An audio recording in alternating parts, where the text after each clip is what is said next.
सन्मानयोग गुरु रूप सत्संग जीओ फतेह प्रवान करने। वाहिगुरु जी का खालसा वाहिगुरु जी की फतेह। मूल मंत्र जिस विच ईश्वर दे परिपूर्ण परमात्मा दे बुनियादी गुण मूल गुण गुरु नानक देव जी महाराज ने वर्णन किए ने। गुरमत दे च उसनूं कहंदे ने मूल मंत्र। मंत्र बोल, मंत्र बचन, मंत्र शब्द, मंत्र वाक, मूल वाक। आरंभ होंदा है एक तो, वो एक है, वो एक ओंकार है। ओंकार एक ब्रह्मंड की ध्वनि है जो उस एक तो उत्पन्न हुई है। वो एक शक्ति है और एक धुन भी शक्ति है। इसे ओंकार की धुन विच उत्पत्ति पालना ते नाश चल रहा है, एक बहाव चल रहा है। वो जो एक है फिर सत है, मिथ नहीं। वो जो एक है नाम वाला है, अमित है, और वो एक करता है, किसी की कृत नहीं है। ऐसा करता है अपनी कृत दे च बैठा है। उसके सुभाव दे च वो जो एक है, भय नहीं है, वैर नहीं है, निर्भव निर्वैर। और उस एक विच काल भी नहीं है, अकाल। कल आप जी ने इस संबंध में कुछ विचारां श्रवण की। वेदांत आचार्य इस तरह कहते ने, जो काल दे च है माया है, जो अकाल है वो परमात्मा है। जिसनों समा खा जाए माया है, और जो समय नूं खा जाए वही परमात्मा है, वही ईश्वर है। जिसनों समा नष्ट कर देवे माया है, और जो समय की होंद नूं ही खत्म कर देवे परमात्मा है, ईश्वर है। इस तरह काल अकाल, माया परमात्मा। अकाल नूं कहंदे ने सत है, होंद वाला है। माया नूं कहंदे ने मिथ। मिथ तो मुराद की लईए, इसनूं जिस ढंग नाल भारत के प्राचीन ऋषियों ने और गुरबाणी बयान कर दी है, मैं तुच्छ बुद्धि अनुसार कहने की कोशिश करा। ऐसा कुछ है जिसनों असी देख के कह सकते हैं है, और कुछ ऐसा भी है जिसनों असी कह सकते हैं प्रत्यक्ष रूप में प्रमाण दे के नहीं है। नहीं है। जैसे इस वक्त इत्थे असी कह सकते हैं अंधेरा नहीं है, रोशनी है। नहीं है अंधेरा, है नहीं है। इस तरह असी अक्सर कहते हैं। माया नूं कहंदे ने अनरवचनी। है शायद नहीं है, नहीं है शायद है। इसनूं आप जरा ध्यान नाल सरवण करना, शायद मैं स्पष्ट कर सका। गल ते जरा औखी है। माया नूं आख्या गया अनरवचनी, एक वचन जिसते पूरा नहीं उतर सकता।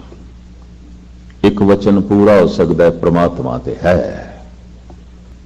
एक वचन विच गल आख दिती, माया है शायद नहीं है, नहीं है शायद है। एक वचन विच नहीं बयान कर सकते। है इस तरह नहीं कह सकते। है शायद नहीं है, नहीं है शायद है। तुसी आखोगे ये तो पहेली हो गई। जो है ते नहीं हो जाता, जो नहीं है ते हो जाता है, उसनों कहते ने माया। कतई नहीं होता, है, हमेशा है, सदैवी है, वो सत्य है, परमात्मा है, जो है, लेकिन किसी वक्त नहीं हो जाता, नहीं है फिर हो जाता है माया। फिर इसनों किस तरह प्रत्यक्ष रूप में समझाने की कोशिश करिए, पढ़ने की कोशिश करिए, जानने की कोशिश करिए। गुरबाणी ने जिस ढंग नाल बयान करने की कोशिश की है, मैं कोशिश करदा शायद स्पष्ट कर सकां। दिन नूं असी जो कुछ हाँ, जो परिवारिक संबंध ने, जो कारोबारी संबंध ने, जो जात पात, जो कुछ दिन दे समय जागृत अवस्था च लई फिरदे हां, जद सौ जाते हैं नींद आ गई गूढ़ी नहीं है। की जात, की पात, की परिवार, की संसार, की कारोबार, की रुतबा, की औदा नहीं है, नहीं है। और फिर जैसे जागते हैं है, जैसे सौंदे हैं एक नवा संसार शुरू हो जाता है सुपनिया का। अगर कोई मनुख 7 घंटे सुता है तो इंज कह लो गूढ़ी नींद तो उसनों वध तो वध 15 मिनट आई होनी है, जिस दे सुपने नहीं, बाकी तो सुपने चलते रहते हैं। और विद्वान ऐसा मनते ने कि एक सुपने की अवधि समा घट तो घट 20 मिनट तो होना ही चाहिए। बदलते रहते हैं, सारी रात सुपने बदलते रहते हैं। सुपने की दुनिया साडा अचेत मन रचदा है और जागृत की ये रचना साडा सुचेत मन रचदा है। मन के 2 हिस्से इस तरह मने ने, सुचेत अचेत। जागृत अवस्था जो असी बोल रहे हैं, सुन रहे हैं, कर रहे हैं, ये संस्कार सारे दे सारे अचेत मन नूं पहुंच रहे हैं, ये जमा करता है। इस देश बचपन दियां सिमरतियां भी पईयां ने। अगर कोई मनुख बिरध है, जवानी के सारे संस्कार उसके अंदर पै ने, कीते हुए कर्म, बोले हुए बोल, देखे हुए दृश्य सब पै ने। और इस अचेत मन विच पिछले जन्म का भी पिया है, जिन्हों कहते हैं संचित कर्म। कुछ संग्रह किए सन पिछले जन्म विच, वो सारे कर्म भोग नहीं सके, संस्कारां दे रूप विच इस जन्म विच मिले ने, रह गए ने कुछ, उन्हां ही कर्मां करके जन्म आउंदा है। तो ये अचेत मन जब रात नूं असीं सौ जाते हैं तो सुचेत मन विश्राम दे चला जाता है, वो भी थक जाता है। फिर अचेत अपनी सुपने की दुनिया रच लेंदा है। सुपने दे विच जो कुछ असी देखते हैं उस तो तन प्रभावित होता है। इस वास्ते गुरबाणी ऐसा कहती है, जागृत ते सुपन विच कोई फर्क नहीं है, इको कुछ ने। क्यों? जागृत अवस्था विच मन का प्रभाव तन ते पैंदा है, तन का प्रभाव मन ते पैंदा है। मन दुखी है, जागृत अवस्था च बेचैन है, मुंह मत्था दसदा है, उसदी अखां दसदियां ने बेचैन है, मस्तक दसदा चाहे कितना कवे पे मैं आनंद चा, खेड़े ते खुशी चा, नहीं, चेहरा दसदा है, इसका व्यवहार दसदा है, इसकी बोल चाल दसती है, दुखी है, बेचैन है, परेशान है, इसका शरीर दस रहा है। सुपने विच भी अगर कोई डरावना सुपना आ रहा है अचेत मन के तल ते, शरीर उस तरह प्रभावित होता है जिस तरह जागृत अवस्था विच। ਸੁਪਨ ਅਵਸਥਾ ਵਿੱਚ ਕੋਈ ਦੁਰਾਚਾਰ ਕੀਤਾ ਜਾਏ ਤਨ ਉਸ ਤਰ੍ਹਾਂ ਹੀ ਪ੍ਰਭਾਵਿਤ ਹੁੰਦਾ ਹੈ ਜੈਸੇ ਜਾਗਰਤ ਅਵਸਥਾ ਵਿੱਚ। ਇਹ ਤੇ ਸਾਰਿਆਂ ਦਾ ਤਜਰਬਾ ਹੈ। ਸੁਪਨੇ 'ਚ ਕੁਝ ਕਤਲ ਕੀਤਾ ਹੈ, ਉਤਨਾ ਹੀ ਭੈ, ਉਤਨੀ ਹੀ ਭੱਜ ਦੌੜ ਔਰ ਉਤਨਾ ਹੀ ਸਰੀਰ ਦੇ 'ਚ ਕਾਂਬਾ ਛਿੜਦਾ ਹੈ ਜਿਤਨਾ ਕਿ ਜਾਗਰਤ ਅਵਸਥਾ 'ਚ। ਜਾਗਰਤ ਅਵਸਥਾ ਦੇ ਜੋ ਮਨ ਦੇ ਵਿਚਾਰ ਨੇ, ਜੋ ਵਿਵਹਾਰ ਹੈ, ਤਨ ਪ੍ਰਭਾਵਿਤ ਹੁੰਦਾ ਹੈ, ਸੁਪਨੇ 'ਚ ਵੀ ਪ੍ਰਭਾਵਿਤ ਹੁੰਦਾ ਹੈ, ਉਤਨਾ ਹੀ ਪ੍ਰਭਾਵਿਤ ਹੁੰਦਾ ਹੈ। ਬਲਕਿ ਕੁਝ ਵਿਦਵਾਨ ਐਸਾ ਵੀ ਕਹਿੰਦੇ ਨੇ ਸੁਪਨੇ 'ਚ ਤਨ ਜ਼ਿਆਦਾ ਪ੍ਰਭਾਵਿਤ ਹੁੰਦਾ ਹੈ ਜਾਗਰਤ ਅਵਸਥਾ ਨਾਲੋਂ ਵੀ। ਕਿਉਂ? ਜਾਗਰਤ ਅਵਸਥਾ 'ਚ ਮਨੁੱਖ ਨੇ ਕੁਝ ਦਬਾਇਆ ਹੈ, ਨਹੀਂ ਕਰਨਾ ਚਾਹੁੰਦਾ, ਸਮਾਜ ਤੋਂ ਡਰਦਾ ਹੈ, ਕਾਨੂੰਨ ਤੋਂ ਡਰਦਾ ਹੈ। ਕਰਨਾ ਤੇ ਚਾਹੁੰਦਾ ਹੈ ਪਰ ਸਮਾਜ ਹੈ, ਕਾਨੂੰਨ ਹੈ, ਡਰ ਹੈ, ਭੈ ਹੈ। ਇਹ ਭੈ ਅਚੇਤ ਮਨ ਦੀ ਦੁਨੀਆ 'ਚ ਖਤਮ ਹੋ ਜਾਂਦਾ ਸੁਪਨਿਆਂ 'ਚ। ਨਾ ਸਮਾਜ ਦਾ ਭੈ, ਨਾ ਕਾਨੂੰਨ ਦਾ ਭੈ। ਜੋ ਜਾਗਰਤ ਅਵਸਥਾ ਵਿੱਚ ਕਤਲ ਨਹੀਂ ਕਰ ਸਕਦੇ, ਸੁਪਨੇ 'ਚ ਕਰਦੇ ਨੇ। ਜੋ ਜਾਗਰਤ ਅਵਸਥਾ ਦੇ ਚੋਰੀ ਨਹੀਂ ਕਰ ਸਕਦੇ, ਸੁਪਨੇ 'ਚ ਕਰਦੇ ਨੇ। ਜੋ ਜਾਗਰਤ ਅਵਸਥਾ ਦੇ ਦੁਰਾਚਾਰ ਨਹੀਂ ਕਰਦੇ, ਸੁਪਨੇ ਵਿੱਚ ਕਰਦੇ ਨੇ।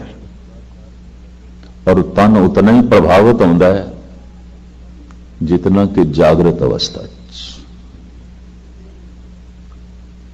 ਇਸ ਵਾਸਤੇ ਗੁਰਬਾਣੀ ਐਸਾ ਕਹਿੰਦੀ ਹੈ, ਜੋ ਜਾਗਰਤ ਦੇ 'ਚ ਹੈ ਇਹ ਦਿਨ ਦਾ ਸੁਪਨਾ ਹੈ, ਔਰ ਜੋ ਅਚੇਤ ਮਨ ਦੀ ਤਲ ਤੇ ਰਾਤ ਨੂੰ ਹੈ ਇਹ ਰਾਤ ਦਾ ਸੁਪਨਾ ਹੈ। ਇੱਕ ਬੰਦ ਅੱਖ ਦਾ ਸੁਪਨਾ ਹੈ, ਇੱਕ ਖੁੱਲੀ ਅੱਖ ਦਾ ਸੁਪਨਾ ਹੈ। ਹਮ ਦੋਵੇਂ ਸੁਪਨੇ। ਜਾਗਰਤ ਅਵਸਥਾ ਦੇ ਜਿਤਨੇ ਸੰਬੰਧ ਨੇ ਸਾਡੇ, ਜਿਉਂ ਸੌਂਦੇ ਆ ਤੇ ਸੁਪਨਿਆਂ ਦੀ ਨਵੀਂ ਦੁਨੀਆ ਖੜੀ ਹੋ ਜਾਂਦੀ ਹੈ, ਸੰਬੰਧ ਟੁੱਟ ਜਾਂਦੇ ਨੇ। ਕੌਣ ਪਤੀ, ਕੌਣ ਪਤਨੀ, ਕਿਹੜੇ ਬੱਚੇ, ਕੀ ਕੰਮ ਧੰਦਾ, ਕੀ ਘਰ-ਬਾਰ, ਸਭ ਸੰਬੰਧ ਟੁੱਟ ਜਾਂਦੇ ਨੇ। ਨਵੇਂ ਸੰਬੰਧ ਸਥਾਪਨ ਹੋ ਜਾਂਦੇ ਨੇ। ਸੁਪਨਿਆਂ ਦੀ ਦੁਨੀਆ। ਪਰ ਜੈਸੇ ਅੱਖ ਖੁੱਲਦੀ ਹੈ, ਉਸ ਸੁਪਨੇ ਦੀ ਦੁਨੀਆ ਜੋ ਦੇਖ ਰਹੇ ਸੀ ਤੇ ਤਨ ਵੀ ਪ੍ਰਭਾਵਿਤ ਹੋ ਰਿਹਾ ਸੀ, ਉਹ ਸੰਬੰਧ ਟੁੱਟ ਜਾਂਦੇ ਨੇ। ਫਿਰ ਇਹ ਜਾਗਰਤ ਅਵਸਥਾ ਦੇ ਸੰਬੰਧ ਜੁੜ ਜਾਂਦੇ ਨੇ। ਗੁਰਬਾਣੀ ਐਸਾ ਕਹਿੰਦੀ ਹੈ, ਕਿਧਰੇ ਇਹ ਤੇ ਨਹੀਂ ਜੋ ਤੂੰ ਰਾਤ ਨੂੰ ਦੇਖ ਰਿਹਾ ਸੀ ਸੁਪਨਾ ਹੈ, ਤੇ ਜੋ ਤੂੰ ਦਿਨ ਨੂੰ ਦੇਖ ਰਿਹਾ ਉਹ ਵੀ ਸੁਪਨਾ ਹੋਵੇ। ਕਿਧਰੇ ਐਸਾ ਤੇ ਨਹੀਂ। ਜਗ ਜੀਵਨ ਐਸਾ ਸੁਪਨੇ ਜੈਸਾ, ਜੀਵਨ ਸੁਪਨ ਸਮਾਨ। ਹੁਣ ਸੁਪਨੇ ਨੂੰ ਅਸੀਂ ਕਹਿ ਸਕਦੇ ਹਾਂ ਅਨਰਵਚਨੀ, ਇੱਕ ਵਚਨ ਨਾਲ ਨਹੀਂ ਕਹਿ ਸਕਦੇ। ਹੈ ਸਿਰਫ ਇਤਨਾ ਨਹੀਂ ਕਹਿ ਸਕਦੇ। ਸ਼ਾਇਦ ਨਹੀਂ ਹੈ, ਕਿਉਂਕਿ ਜਾਗਦੇ ਹਾਂ ਤੇ ਨਹੀਂ ਹੋ ਜਾਂਦਾ। ਪਰ ਕਹਿ ਲਈਏ ਨਹੀਂ ਹੈ ਤਾਂ ਵੀ ਇਹ ਗੱਲ ਪੂਰੀ ਨਹੀਂ ਉਤਰਦੀ, ਕਿਉਂਕਿ ਤਨ ਪ੍ਰਭਾਵਿਤ ਹੋਇਆ ਹੈ, ਪੂਰਾ ਪ੍ਰਭਾਵਿਤ ਹੋਇਆ ਹੈ। ਮੈਂ ਫਿਰ ਅਰਜ਼ ਕਰਾਂ, ਸੁਪਨੇ 'ਚ ਅਗਰ ਕਿਸੇ ਨੇ ਪ੍ਰਮਾਤਮਾ ਦਾ ਨਾਮ ਲਿਆ, ਤਨ ਉਤਨਾ ਹੀ ਪ੍ਰਭਾਵਿਤ ਹੋਇਆ, ਮਨ ਉਤਨਾ ਹੀ ਪਵਿੱਤਰ ਹੋਇਆ ਜਿਤਨਾ ਜਾਗਰਤ ਅਵਸਥਾ 'ਚ। ਇਹ ਵੀ ਮੈਂ ਅਰਜ਼ ਕਰਦੇ ਹਾਂ, ਉਤਨਾ ਹੀ ਪਵਿੱਤਰ ਹੋ ਜਾਂਦਾ ਹੈ। ਸ਼ਾਇਦ ਇਸ ਵਾਸਤੇ ਗੁਰੂ ਅਰਜਨ ਦੇਵ ਜੀ ਮਹਾਰਾਜ ਨੂੰ ਕਹਿਣਾ ਪਿਆ, ਜਾਗਨ ਤੇ ਸੁਪਨਾ ਭਲਾ,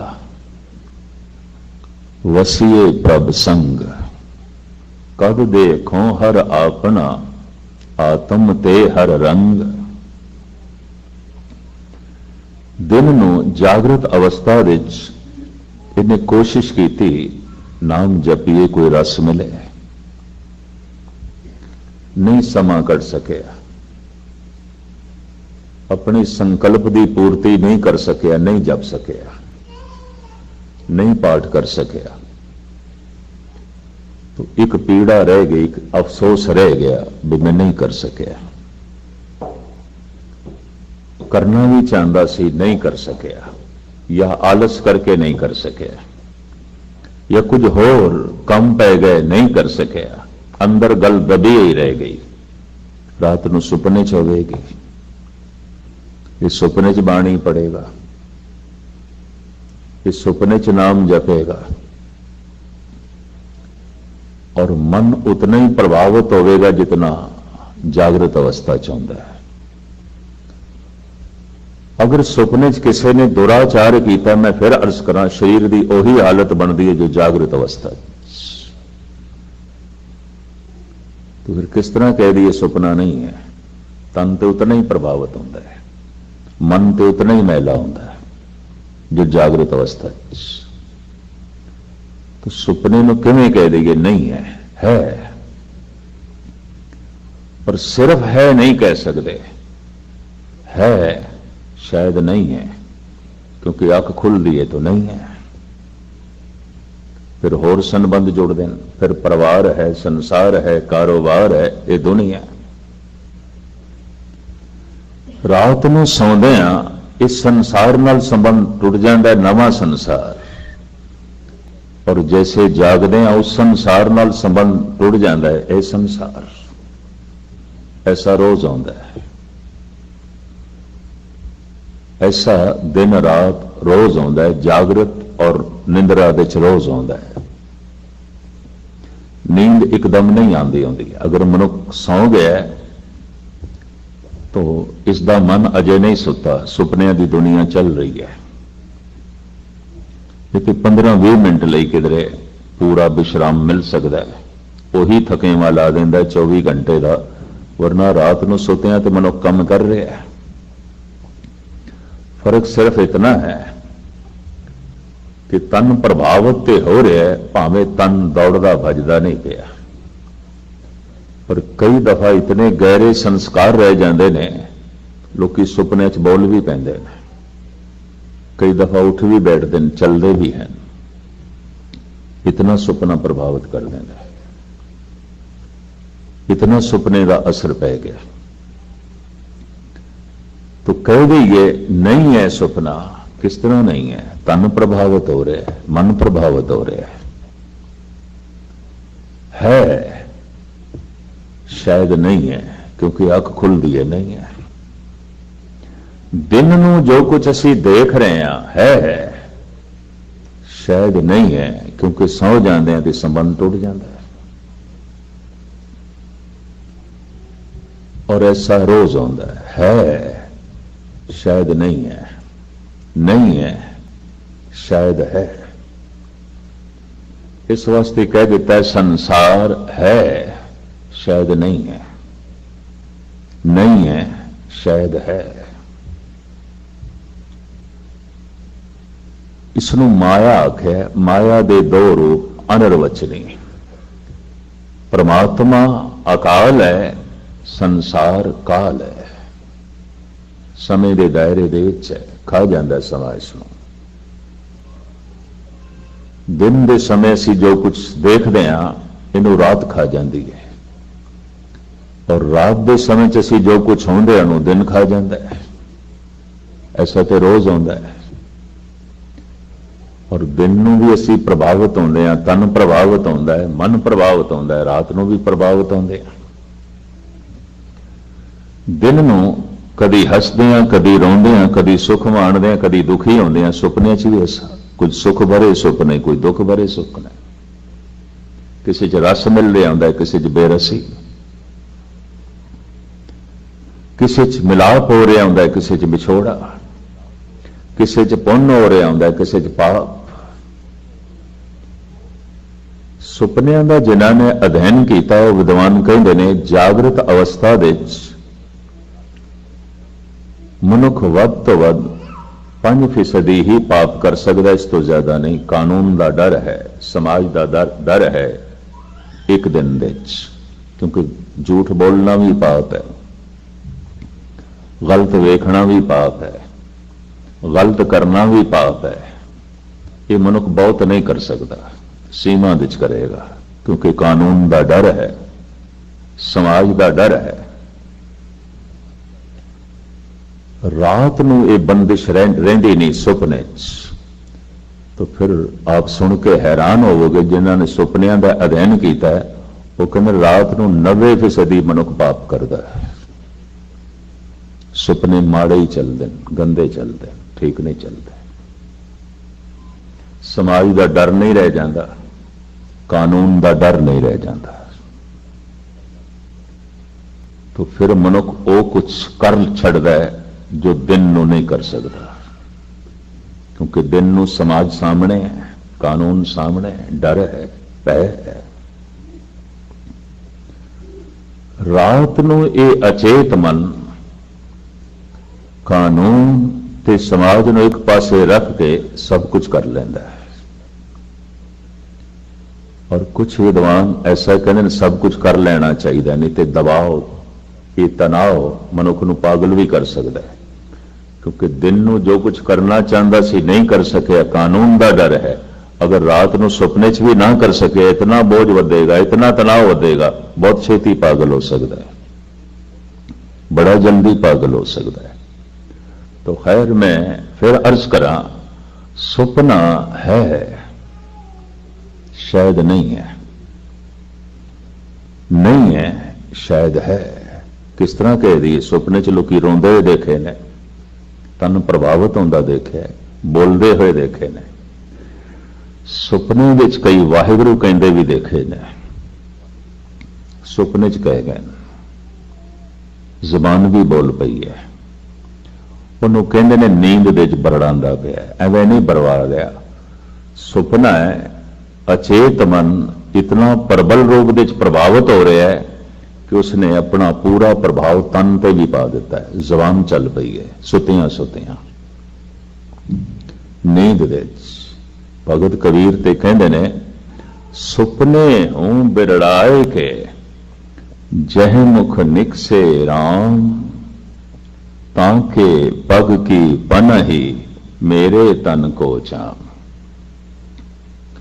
सुपने विच प्रभावित होके अगर किसी की जबान चो राम निकल गया तो इसका मतलब जागृत अवस्था च कहना चाहता सी, नहीं कह सकिया।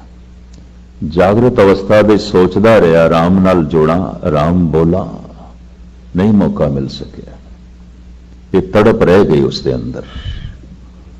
रात नूं सुपने च निकल रही है तड़प, राम। तो कबीर कहते ने, दिन की तड़प रात नूं सुपने च निकल रही है।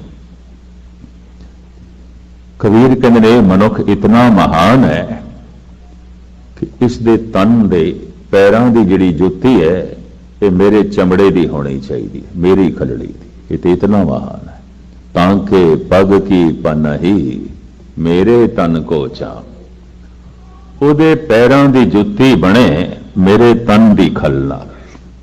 वो तो इतना महान है। लेकिन फिर भी अर्ज करा, सुपना सुपना है। सुपने आया भी गया, जो आया तो चला गया। मैं जल भरिया रोए, सुपने च आया चला गया, रो रहे। तो जागृत अवस्था च की है, मिले है, चला गया, रो रहे है। सुपने च कोई बिछड़िया या मिले है, हस रहा है, बड़ा प्रसन्न। जागृत अवस्था च की आंदा, यही कोई आंदा, कोई मिलाप हो गया सज्जन मित्र दा, हस रहे है, खुश। दिन दी खुशियां रात नूं नहीं हो जांदियां ने, रात दियां खुशियां दिन नूं नहीं हो जांदियां।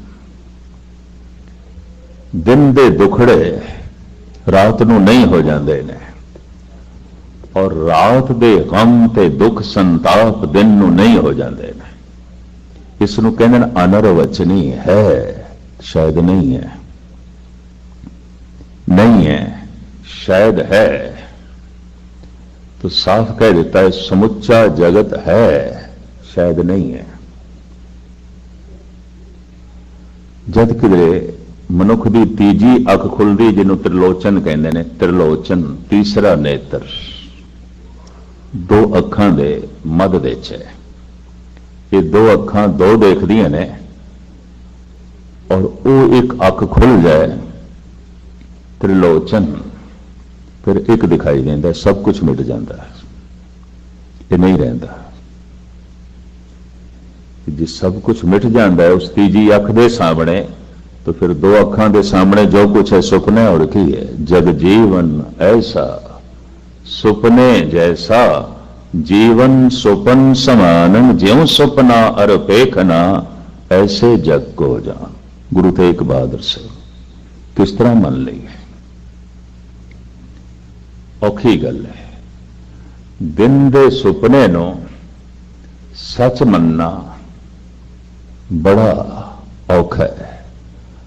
रात दे सुपने नो कभी बगौर मुताला करना, कोशिश भी करिए सच मन ले, जाग के मनुख नहीं बनता, नहीं, सब झूठ सी। रात में जो कुछ होया सब मिथ्या सी। कितना उपदेश देइए, रात में जो तू मिलिया, रात जो तू देखिया, रात जो तू कीता वो सच है, कहता नहीं, नहीं सच है, वो तो हुण नहीं हो गया है। अगर रात में जो कुछ तू देखे है, जो कुछ तू कीता है और प्रभावित भी होया है, तो हुण दिन नूं कहना है सब झूठ है, तो किधरे ऐसा तो नहीं कि दिन में जो कुछ तू देख रहे हैं, वर्त रहे हैं, खुश हो रहे हैं, गमगीन हो रहे हैं, किधरे ऐसा तो नहीं ये भी झूठ हो गए। कूड़ मियां कूड़ बीबी खप होए खार, मारकन सब कुछ कूड़, इस सारे दा सारा संसार काल सब नूं नहीं है कर देंदा है, लेकिन फिर भी है प्रभावित हो रहे हैं मन, है नहीं है।